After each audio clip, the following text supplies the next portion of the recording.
So I'm wondering, during this pandemic time, during this pause, can we use this time to develop that responsiveness, to build our capacity to be adaptive, to actually redesign our organizations and our businesses so that they're designed to adapt to change? Disturbance can actually free up resources, right? So that which has been bound gets distributed and dispersed. The energy and nutrients that were part of the system in its previous state, they become available to help other things emerge.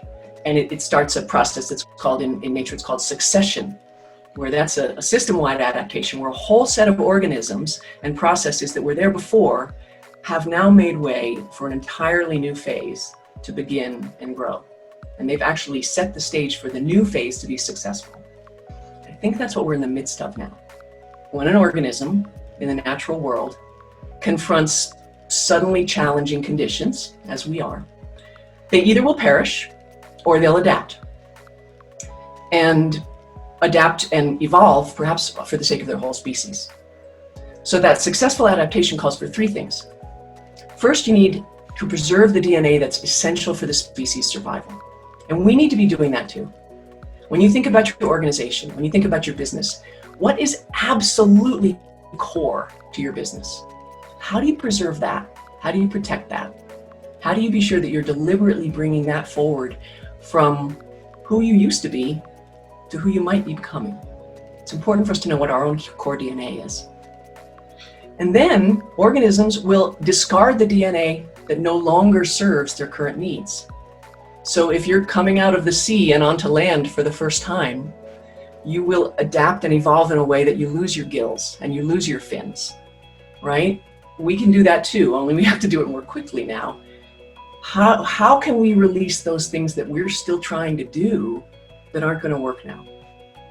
Right? I used to think that my work was about flying on airplanes all over the world and the country and gathering groups of people in a room and having powerful transformative experiences together.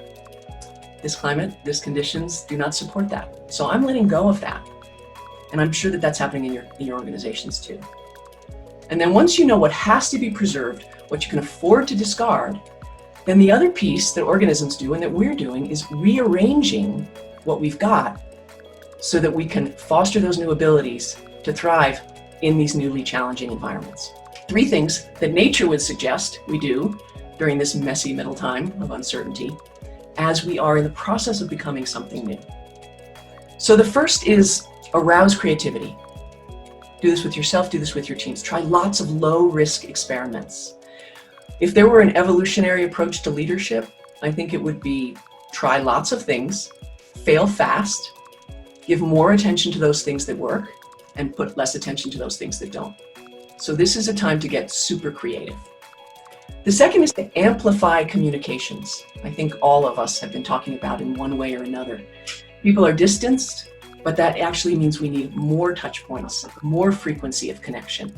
And communications isn't just the leader speaking to the team, although you can do that, and you can do that en masse now, but it's also having your antenna open and receiving back from your team. It's a two-way process. Tune your antenna to pick up the signals for these creative ideas that might be emerging now.